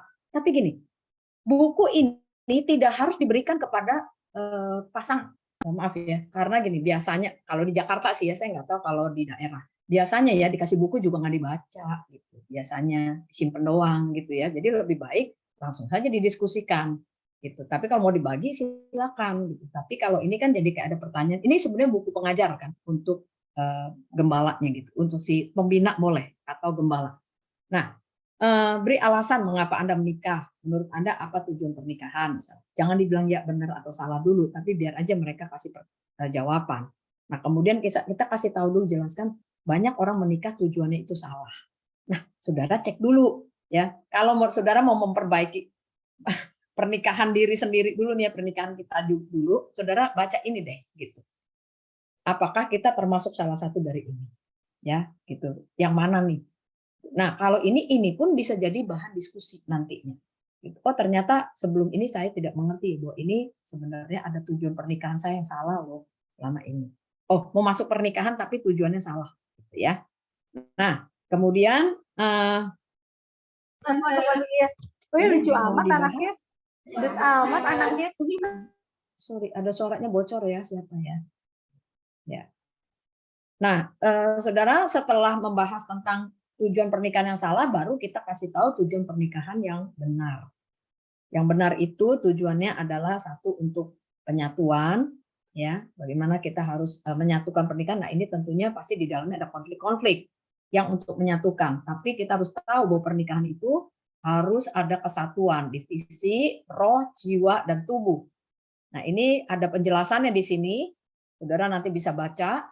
Nah, kemudian kedua itu pertumbuhan. Nah, ini seringkali kita tidak mengerti bahwa pernikahan itu adalah pertumbuhan.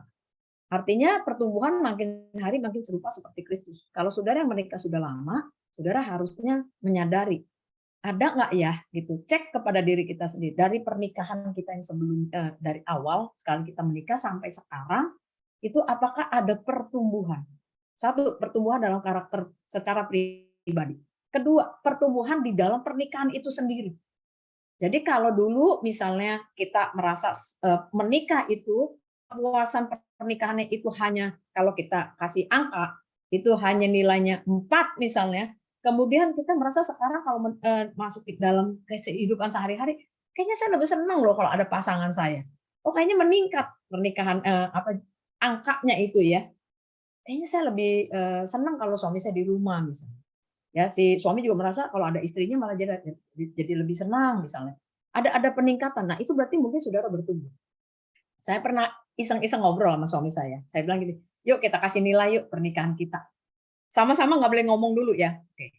Dulu kalau kamu kasih nilai, waktu kita pertama kali menikah, kamu kasih nilai pernikahan kita berapa? Ya. Ternyata angkanya dia sama saya sama loh. Berapa saudara? 4. Saudara jangan kira hamba Tuhan menikah terus semuanya dari 7, 8. No, 4 saudara. Jadi artinya dulu kita menikah tapi tidak puas. Gitu, sekedar menjalani. Nah, itu karena banyak konflik yang kita nggak mengerti bagaimana cara menyelesaikan. Perbedaan-perbedaan kecil bisa membuat konflik. Gitu, ya. Nah, akhirnya kita menemukan ini, kemudian kita mulai belajar sampai sekian lama, bertahun-tahun, kemudian saya tanya lagi sama suami saya. Nah, kalau sekarang kita kasih nilai angkanya berapa ya? Nah, jangan ngomong lagi ya berapa. Saya udah ada di otak saya, tinggal kamu kasih angka. Dia bilang 8, sama persis saya bilang. Artinya apa? Ada pertumbuhan dan itu yang kami rasakan bersama. Artinya ada hal-hal sepele yang harusnya nggak usah konflik, kita bisa selesaikan dengan baik. Ada hal-hal yang bisa didiskusikan dengan lebih baik, lebih menyenangkan. Nah, itu terasa di dalam pernikahan kita. Itulah yang disebut pertumbuhan. Ya. Nah, kalau menurut saya dengan suami saya hal-hal seperti ini kami terbuka gitu. Kenapa? Karena memang dulu kita nggak pernah tahu caranya, ya nggak ada yang membina begitu. Nah, kita melihat ada pergerakan, ada kemajuan dan pernikahan itu hidup, bergerak, bertumbuh. Makanya senang sekali kalau sekarang ya kalau bilang 10 kan nggak mungkin, artinya sempurna ya. Ya kita bilang 8. Kenapa? Masih ada konflik tapi bisa diselesaikan dengan lebih baik. Nah, kemudian tujuan pernikahan yang lain adalah pelipat gandaan, membentuk keluarga ilahi. Karena ini akan melahirkan keturunan ilahi, ya, bukan sekedar banyak anak, bukan. Tapi ada keturunan ilahi yang anak-anak kita akan berdampak, memberikan dampak yang positif buat lingkungannya. Jadi ini termasuk dari tujuan pernikahan. Makanya sebenarnya parenting, cara mendidik anak itu termasuk di dalam tujuan pernikahan ini. Kalau kita bisa menjadi orang tua, bisa melahirkan anak, artinya bisa punya anak tapi nggak bisa membimbingnya, tidak bisa mendidik mereka menjadi anak-anak yang berdampak, menaklukkan bumi, ya kita sebenarnya nggak berhasil dalam hal itu. Ya, makanya perlu belajar lagi. Ya, nah ini tujuan dari pernikahan. Oke, saya bahas dulu buku yang kedua, nanti baru kita bahas yang, atau dari sini mungkin saya stop screen dulu. Siap, barangkali ada yang mau bertanya, silakan. Mau kasih masukan juga boleh. Ya, saya mau bertanya, Bu Susi. Ya. Ada yang titip tanya ke saya, apakah ada syarat yang harus dipenuhi untuk menjadi seorang pembina BPN atau bebas? Boleh siapa aja jadi pembina BPN? Ya, tadi saya ada menjelaskan sebenarnya dari buku pertama ya. Sebenarnya gini, artinya yang mau menjadi pembina boleh siapa saja, tetapi diketahui oleh gembala, gitu ya, atau gembala yang memilih, misalnya gitu. Jadi nggak bisa tiba-tiba saya aja jadi pembina, boleh, tapi gembala harus tahu, oke nggak? Karena syaratnya sebenarnya adalah dia harus itu tadi suami istri yang satu level secara iman, ya. Kedua, suami istri yang pernikahannya kuat, yaitu tadi konflik ada, tapi bisa diselesaikan dengan baik. Jadi pernikahannya kuat, bukan sempurna. Yang bagus lagi kalau keduanya masih mau belajar. Gitu ya, jadi ikut lagi karena nanti pembina itu harus ikut di kelas yang besar, artinya di pembina di pelajaran. Jadi kita punya dua metode sebenarnya, yang dua caranya, satu bentuknya kelas. Nah yang kelas ini pembina harus ikut gitu. Kalau kami yang sudah menjalankan ya selama ini seperti itu, pembina harus ikut di kelas ini supaya dia tahu apa yang nanti akan didiskusikan. Gitu. Materinya seperti apa dia tahu. Gitu. Nah, yang kedua adalah bentuknya pembinaan tadi. Jadi makanya kita selang-seling. Misalnya minggu ini kita bentuk ada kelas, minggu depan kosong.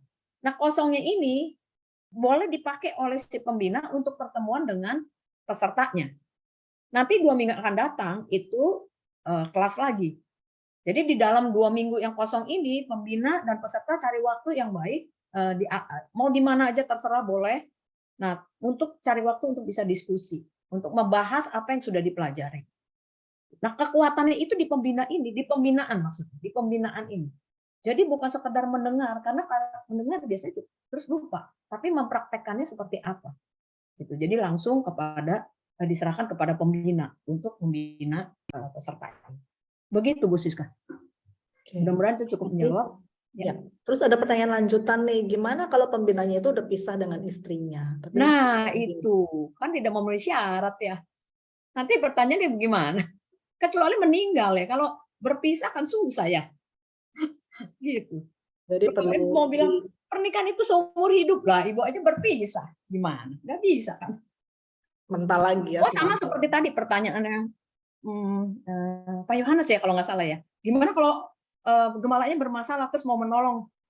Ini yang susah loh sebenarnya. Makanya segeralah gembala itu cari pertolongan untuk segera supaya pernikahannya bisa lebih baik gitu. Ya, kenapa? Karena istilahnya gini, kayak kita orang sakit, kita menolong orang sakit, ya nggak bisa. Jadi susah kan? Gitu.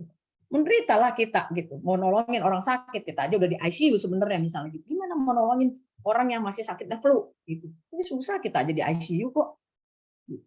Ya. Perumpamannya begitulah ya. Oke. Ada lagi? Pertanyaan lagi, tapi mungkin dijawabnya setelah Bu Susi menyelesaikan materi kali ya, karena takutnya jadi terlalu banyak. Oke. Ya. Bisa bertanya Bu Susi? Ya, ya. Shalom Bu. Iya, shalom, silakan. Siapa yang mau bertanya? Hendro dari Banjarmasin Bu. Silakan, silakan Pak. Jadi saya mau bertanya nih Bu. Di tempat pelayanan saya itu banyak jemaat yang asalnya dari agama non-Kristen. Ya. Dan mereka sudah lama menikah. Dan kemudian mereka sekarang ikut dalam pelayanan berjemaat. Nah, apakah untuk peneguhan kita perlu konseling lagi dan dibahas dari awal, sedangkan mereka beberapa sudah melayani, Bu. Artinya sebelum saya datang ke sini mereka sudah beberapa sudah melayani. Nah, itu yang pertama pertanyaan saya. Nah, yang kedua, Maaf, saya sebentar. Ibu Susi mungkin share screen, stop share dulu kali ya. Itu iya. menayangkan WhatsApp. Ya, silakan lanjut Pak Hendro, maaf. Ya, bisa lanjutlah. Pertanyaan saya yang kedua yaitu saya pernah pelayanan di tempat lain sebelum ke sini, sebelum ke Kalimantan, sebelum bergabung kembali dengan Sinode GPKDI, dan di tempat pelayanan saya yang lama ini ada sinode gereja yang untuk menikah itu sangat ribet, Bu. Jadi konselingnya harus 3 bulan, harus begini dan begitu, dan kemudian ada satu sahabat hamba Tuhan, teman saya. Nah, ini jadi solusi, Bu. Jadi orang yang ribet, misalnya dia orang kapal, dia harus di kapal, atau orang yang kerjanya di luar kota atau bagaimana, dan dia harus konseling 3 bulan, kalau nggak lulus konseling lagi. Oh, berhenti ya. Nah, gimana pendapat Ibu tentang ini? Apakah ini baik? Kalau misalnya pun kita ketemu kasus yang sama di daerah tempat pelayanan saya, apakah bisa, Bu? Saya membantu misalnya pasangan-pasangan yang bermasalah dengan hal seperti itu dari gereja lain, atau gimana? Nah, itu. Yang ketiga, Bu, terakhir. Nah, kalau di dalam Timotius 3 kan syarat-syarat bagi penilik jemaat, juga bagi diaken dan penatua itu bahwa mereka harus suami dari satu istri. Nah, gimana bila ada gembala yang sudah terlanjur mengangkat diakennya, yang ternyata diakennya ini adalah orang yang bercerai hidup dengan istrinya yang lama. Ya, itu kira-kira, Bu. Terima kasih, Bu. Sebelumnya Tuhan memberkati. Ya, waduh, ini kasus lagi ya Pak, susah ini kayaknya ya. Ya, kalau masalah tadi mengangkat diaken yang sudah terlanjur begitu ya. Nah, ini harus ada hikmat khusus ini, dan bicarakan dengan rekan gembala yang lain ya. Gitu, karena ini agak keluar dari topik sekarang ya. Gitu. Tapi yang pertama tadi, kalau misalnya sudah menikah, kemudian orang kapal ya, orang kapal mau menikah, kayaknya ribet bener, BPN-nya lama gitu. Ya, memang ada kekhususan. Kami juga pernah mengalami misalnya begini, pasangannya satu di luar kota atau di luar negeri, bagaimana tuh? Gitu. Nah, itu perlu disepakati. Ini serius nggak mau menikah, tapi harus disepakati. Gitu. Misalnya mau 2 minggu sekali, gitu, atau justru mau 1 kali pertemuan 2 kali pelajaran, misalnya begitu. Kalau pas datang ada di darat misalnya, nggak lagi di kapal misalnya gitu, mau 3 hari berturut-turut misalnya. Gitu. Nah, itu tapi harus disepakati. Serius nggak si dua-duanya ini? Dan yang satu misalnya, biasanya kan kalau orang di kapal kan berarti pria yang keluar kan. Si istrinya harus dipersiapkan, karena banyak sekali kejadian. Mereka bilang iya, tapi waktu saat udah masuk dalam pernikahan, karena berpisah lama, mudah sekali istrinya jatuh dalam dosa, misalnya perselingkuhan, atau si suaminya juga jadi melakukan dosa percabulan misalnya, atau mereka tiba-tiba bercerai begitu karena banyak hal yang karena berpisah gitu. Nah, itu harus dipersiapkan. Itu masuk dalam bimbingan pranikah. Nah, itu khusus seperti tadi Pak Andri bilang, boleh nggak di gembala kasih? Boleh dikasih, diberi kebebasan ya, dilihat dari kasusnya gitu, apa yang harus dilakukan. Jadi bimbingan pranikah ini, sekali lagi, bukunya ini bisa dipakai sebagai pedoman, tapi saudara bisa melakukannya atau metodenya bisa terserah dari gereja lokal atau tergantung dari kasus tadi ya. Apakah tadi yang di luar kota, di luar negeri, bisa pakai Zoom juga sekarang gitu ya. Kalau misalnya yang satu di luar kota, nggak apa-apa, bisa kan pakai Zoom gitu, pakai video call juga bisa, misalnya yang satu tapi onsite misalnya, atau semua berempat tapi pakai, ya berempat kan maksudnya gembala suami istri, atau gembalanya kasih pelajaran nih satu, boleh, tapi pasangan ini dua-duanya harus datang buka kamera kalau menurut saya ya. Jadi serius, lagi seolah-olah mereka ada di depan kita gitu. Karena kalau enggak satu ditutup atau dua-dua ditutup, yang nggak tahu saudara, jangan mereka tidur gitu. Ya, jadi bikin kesepakatan di awal sebelum mereka masuk dalam bimbingan pranikah ini gitu. Saya rasa cukup di situ ya. Kalau kasus nanti jadi panjang ya, tapi nanti kita mungkin kalau ada Bapak Gembala Kalau selesai ini mau bahas kasus, silakan. Kepada nih di sini saya lihat banyak gembala-gembala. Ya, boleh dibahas kalau mau. Oke, lanjutkan dulu Bu Siska. Silakan. Terima kasih, Bu. Ya, sama-sama. Ya, mohon maaf bersabar yang belum sempat bertanya karena materinya masih banyak ya Bu Susi ya. Satu lagi ya, satu lagi sebenarnya. Silakan Bu. Satu lagi saya coba, kok nggak ada ya? Tujuan pernikahan. Tunggu ya, sebentar saya sudah.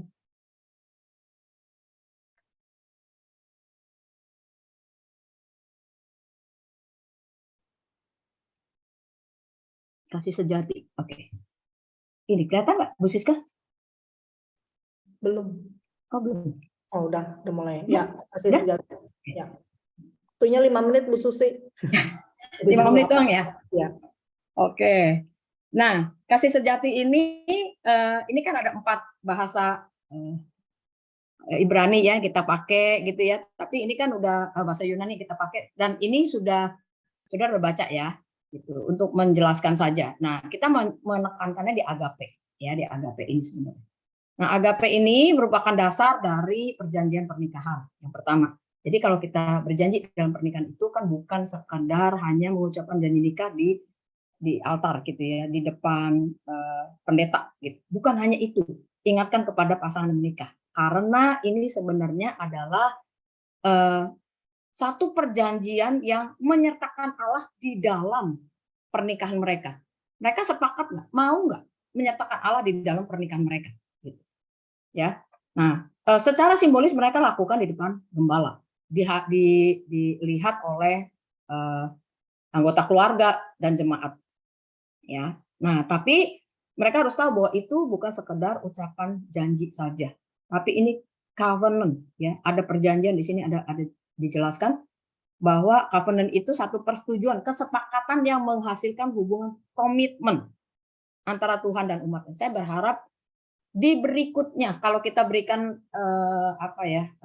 bimbingan pranikah ini dengan baik, kita berharap tidak ada lagi perceraian gitu. Ya. Makanya kita pastikan dulu kepada pasangan yang akan menikah. Benar kamu mau menikah dengan orang yang kamu pilih ini gitu ya. Sebelum masuk di dalam pemberkatan pernikahan. Nah, kemudian mereka akan memberikan janji nikah nanti. Nah, ini covenant ini bedanya. Covenant dengan kontrak. Ya, karena covenant ini Tuhan jadi saksi permanen seumur hidup. Ya, beda dengan yang kontrak. Nah, kemudian harus ada total komitmen dalam seluruh aspek kehidupan. Ini kalau kita lagi bikin janji nikah sih gampang. Ya, tapi kalau saat menghadapi misalnya suami atau istri sakit yang tidak tahu kapan sembuhnya, gitu. Apakah masih bisa bertahan? Gitu. Nah, hal-hal seperti itu perlu dibahas di dalam diskusi peserta dengan pembina misalnya, begitu. Berandai-andai nih, kan kita nggak tahu. Kalau terjadi misalnya cacat tetap, misalnya gitu, kecelakaan terjadi tetap, bagaimana? Ya, nah itu yang harus kita tekankan kepada mereka bahwa pernikahan itu covenant, ya. Dan tidak bersyarat, tidak ada kata jika atau kalau. Pokoknya semua harus tidak bersyarat, sekalipun sudah keadaannya istilahnya rusak, kacau ya, tapi berusaha untuk memperbaiki.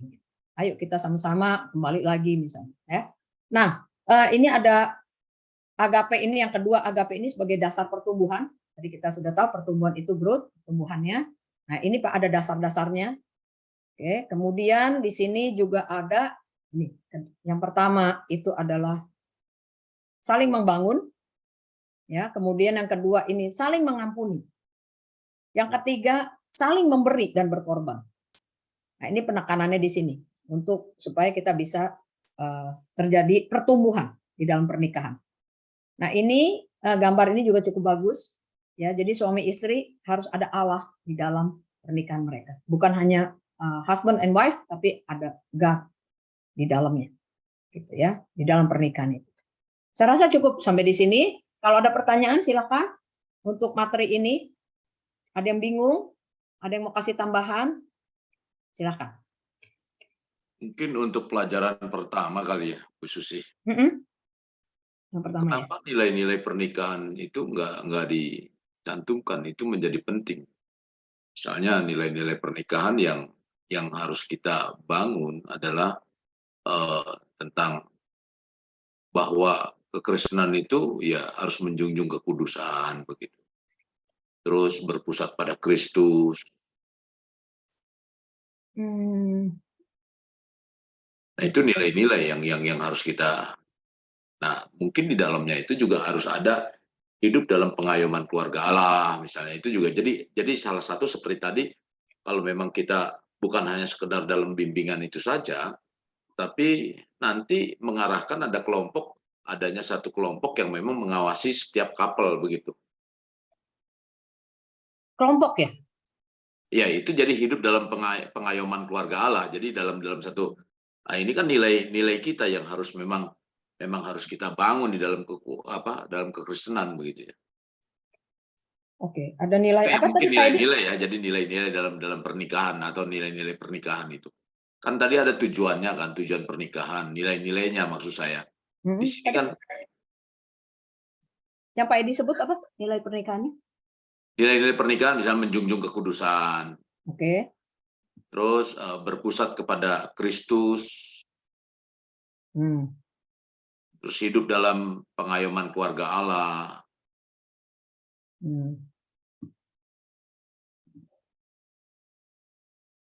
Betulnya sih ada banyak, misalnya kan seperti ya, bahwa itu kan ada inisiatif Tuhan kan, nilai-nilai pernikahan kan inisiatif Tuhan. Kekristenan itu pernikahan antara pria dan wanita begitu kan, jadi bukan soal seiman saja, jadi beda jenis. Ya. Itu nilai-nilai kan. Ya, itu ada ya kayaknya di pelajaran yang tadi ya. Pernikahan itu harus berbeda jenis ya. Itu juga harus ada, betul. Itu penting.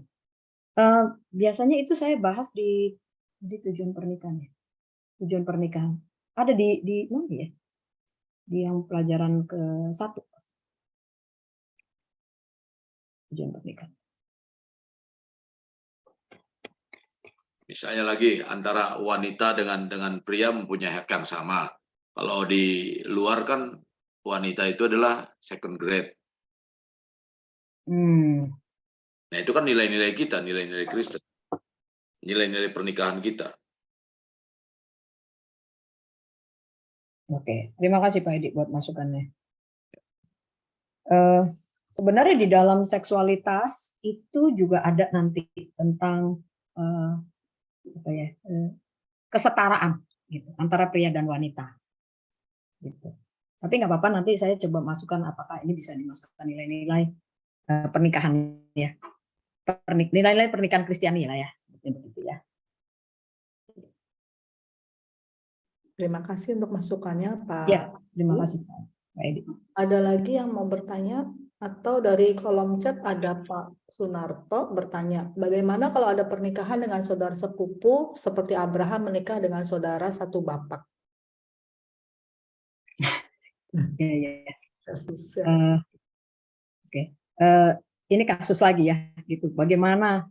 Kalau tanya bagaimana, ya harus dilihat dulu kali kasusnya ya. Gitu dari ya, segi medis, dari keluarga besar, ya. Iya, gitu ya. Terus persetujuan dari, ya biasanya kan keluarga besar ya, dari hal-hal seperti itu ya. Dan mereka setuju apa enggak? Apakah ada, ya apa ada penolakan dan sebagainya? Kalau itu kan perlu dipelajari dulu, gitu ya. Jadi ini kembali lagi nih, kalau kasus ini agak sulit karena kan banyak sekali, gitu. Kalau ada yang pertanyaan dari buku ini ada nggak? Saya mau tahu dulu, karena kalau enggak nanti udah bahas yang lain, totonya yang buku malah yang kelewat. Ada yang mau kasih masukan, tambahan, silakan. Kasih tambahan Bu Susi, atau masukan namun bisa dipikirkan. Boleh ya? Boleh. Iya. Oke. Terima kasih. Di bab yang baru saja dibahas itu menyinggung tentang berbagai macam kasih gitu ya. Mungkin kalau ini dijadikan sebagai textbook kan ya, perlu berhati-hati karena pembahasan tentang berbagai jenis kasih sendiri itu pemakaian penggunaan dalam perjanjian baru selalu saling berkaitan dan baur-membaur satu dengan yang lain.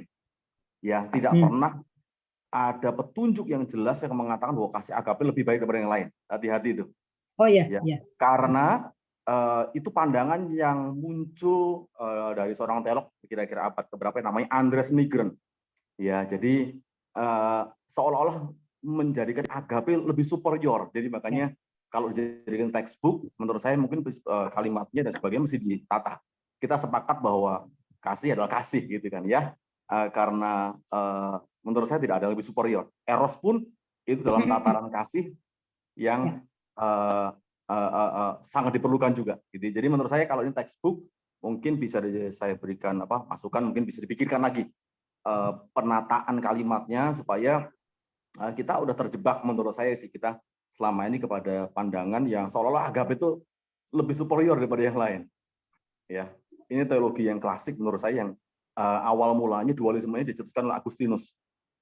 Dan rasanya udah nggak relevan lagi secara teologis menurut saya. Terima kasih. Iya, ya. Terima kasih Pak Nang yang sudah ini sebenarnya saya juga setuju ya, artinya cuma itu pembahasan kurang dikasih note kali ya begitu ya. Eros ini dibutuhkan. Kalau enggak gimana caranya seseorang maksudnya pria dan wanita itu untuk berhubungan intim gitu. Itu dibutuhkan eros gitu. Ya memang kita harus nanti saya coba atur lagi dengan kata-katanya ya. Terima kasih ya Pak Nang buat masukannya. Oke, ada lagi yang lain? Kalau tidak ada mungkin sudah kita Bu Siska foto. Mari kita sama-sama satukan hati, kita berdoa. Bapak di surga, kami mengucap syukur, terima kasih buat kesempatan hari ini kami bisa belajar bersama-sama. Kami bisa lebih saling memperlengkapi satu dengan yang lain. Terima kasih Tuhan Yesus atas segala apa yang Kau sudah kerjakan di dalam kehidupan kami. Dan biar kiranya kami boleh bersama-sama Tuhan untuk bisa menolong para pasangan yang akan menikah. Mereka boleh dipersiapkan lebih dulu sebelum mereka masuki pernikahan yang seumur hidup. Kami serahkan dalam tangan-Mu ya Tuhan. Berikan hikmat, berikan bijaksana kepada setiap para gembala atau pembina yang akan membina pasangan-pasangan yang akan menikah. Terima kasih Bapak. Kami serahkan semua ini ke dalam tangan-Mu. Kau berkati setiap kami semua yang sudah hadir pada saat hari ini. Di dalam nama Tuhan Yesus Kristus kami naikkan doa ini. Haleluya. Amin.